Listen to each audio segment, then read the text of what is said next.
The problem with crash diets is your body thinks there is a famine. Once you start eating again, the body will put on not only the weight that you lost, but extra to prepare for the next famine, particularly if this is something that happens time and time again.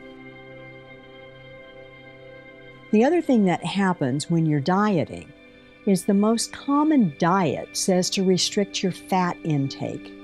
When you restrict your fat intake, that puts a lot of stress on the gallbladder. If you do not digest fats, then you do not digest protein or carbohydrate. This is why a lot of times it's quite common for people who do a lot of dieting to end up with gallbladder problems. You have to make sure that you haven't exhausted the system.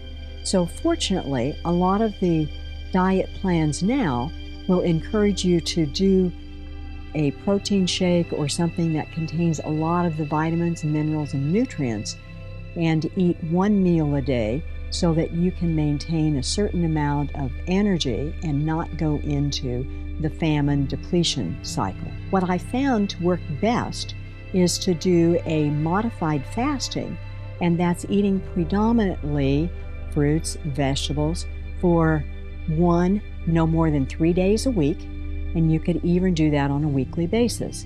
The important thing is learning how to listen to your body. What I've done with the 25 different body types and the diet for your particular body type is to give you 20 to 50 menu suggestions so that you can find the foods that really support your system. Then you know what feels good to you. Once you do, you also know when you eat something that doesn't and the effect it has on your body. It's really about learning how to listen to your body. When it comes to food cravings, what will happen is when your body's stressed, then it's going to go into the foods that are going to give you the greatest energy lift the quickest. This is why a lot of times you'll crave ice cream, coffee, thing that's salt, depending on what your dominant gland is, will determine what your food cravings are. I found that for me, if I was craving ice cream after I ate a good dinner, I needed to look at what I was really after.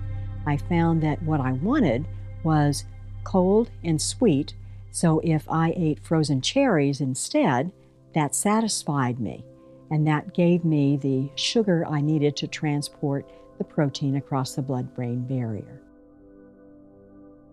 One of the questions that comes up is a vegetarian diet the best diet for me? What I discovered with the 25 different body types is half of them can be vegetarians, the other half cannot.